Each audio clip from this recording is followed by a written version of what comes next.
Coach Demi, our newly promoted platinum.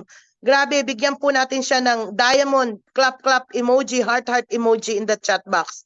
Coach Demi, kami... Thank you po talaga sa lahat po ng mga nag-greet sa akin at sa lahat po ng mga kakilala ko man o hindi at part naman ng Live Good, no? Maraming salamat po.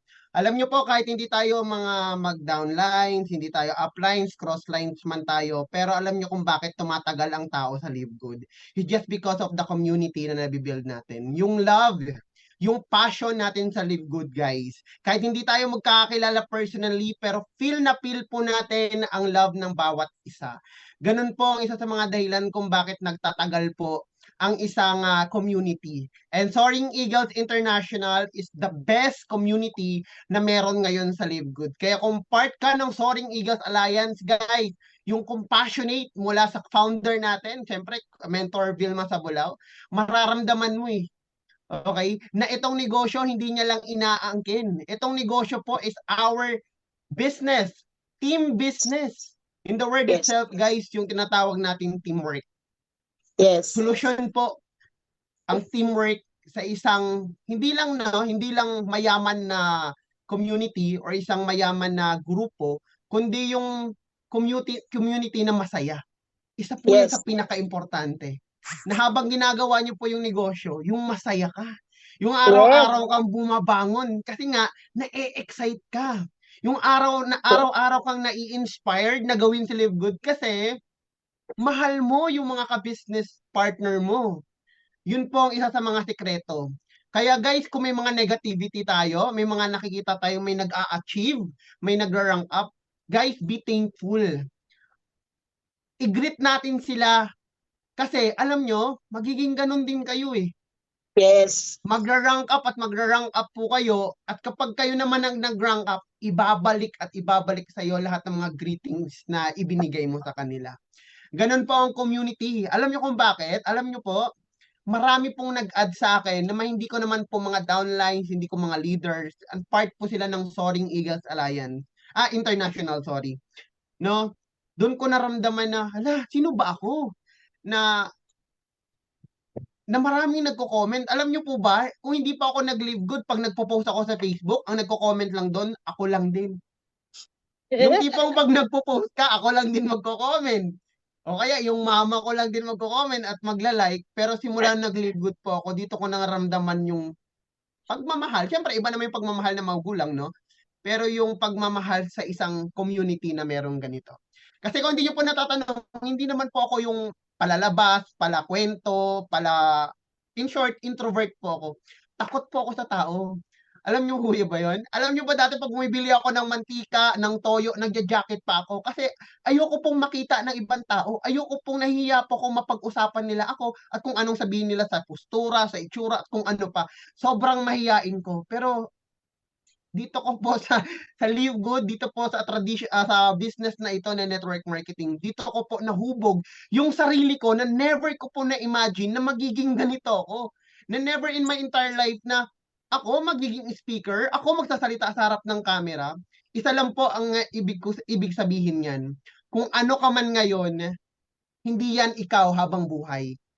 Guys, the only constant here in the world is what we call change. Lahat po tayo pwedeng magbago. Lahat po tayo pwedeng maging magaling. Lahat po tayo pwedeng maging successful. Basta ginusto mo.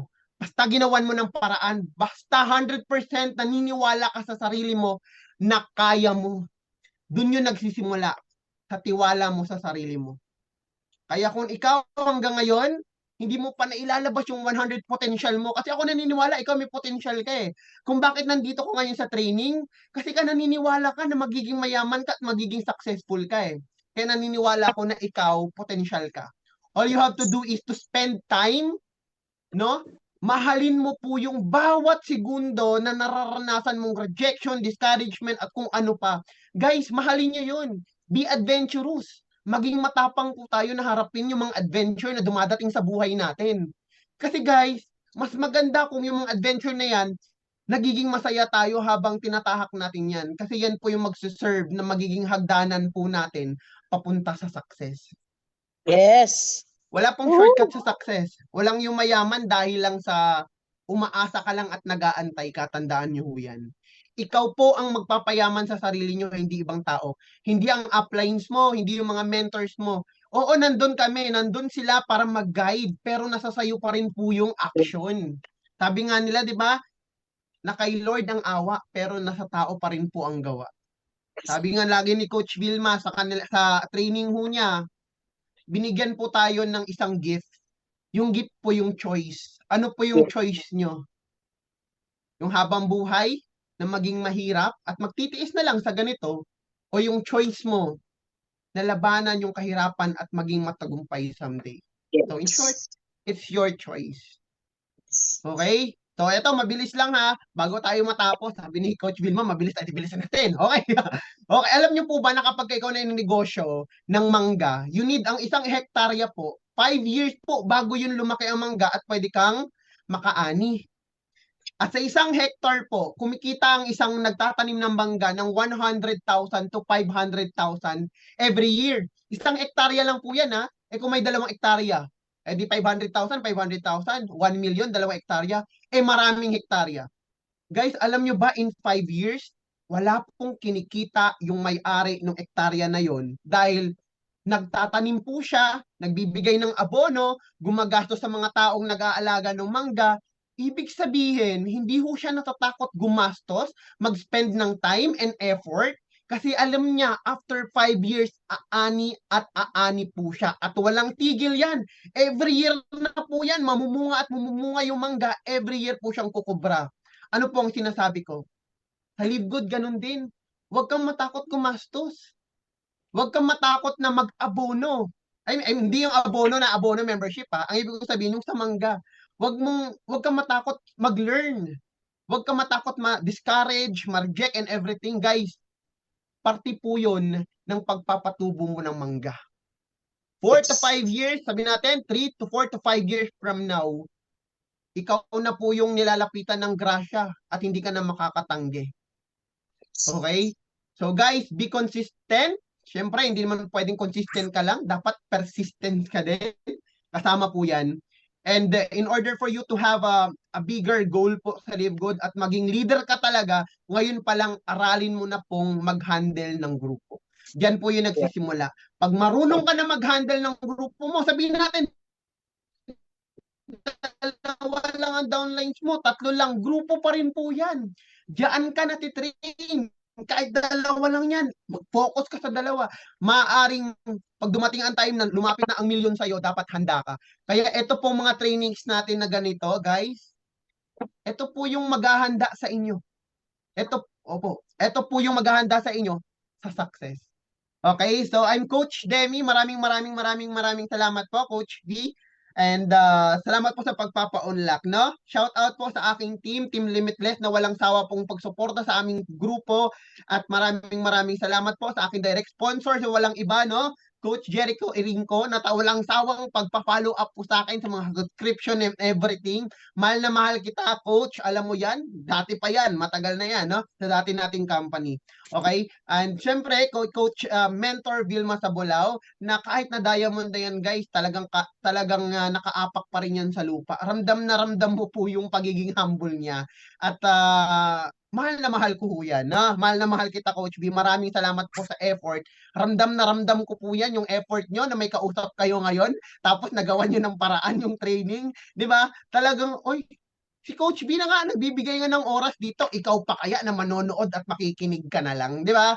So, doon natin makikita po na nasa tamang kamay po tayo, nasa tamang grupo po natin. Mahalin po natin ang isa't isa kasi ganoon naman po talaga. Walang nagiging successful na mag-isa ka lang. Dapat lahat po tayo nagkakaisa, nagmamahalan, nagtutulungan. Ayan. Maraming salamat po. I'm Coach Demi and to God be the glory. Grabe! Palakpakan naman po natin ang ating Millennial Platinum Coach Demi Cebuan. Grabe, no? Alam niyo kung nasaan po ako? Nandito po ako sa garahe nila Mayor Konghon. Okay po, andito po ako sa Subic. Ang init-init, pero buti na lang walang mga nakikitang tao. Okay, nandun sila sa loob. So with that, maraming salamat sa inyo. May paypay po ako. Ito, paypay ko. Init na init po ako rito. At salamat na nairaos ko po itong presentation na to na para po akong nagsasauna. Ang init-init po talaga. Grabe, pawis na pawis po ako. Talagang tinitiis ko na makapag-deliver ako sa inyo ng maayos. At sana meron kayo natutunan sa gabing ito. At Coach Demi, I feel your fire. You're on your way to becoming diamond in the next recognition. And I know you can do it. So sa lahat ng mga na-blessed, pwede bang magbigay kayo ng heart emoji bago po tayo maghiwa-hiwalay? At maraming salamat sa lahat ng mga naka-tune in. Ito po ay ipopost natin sa YouTube. Coach Demi, I need your help.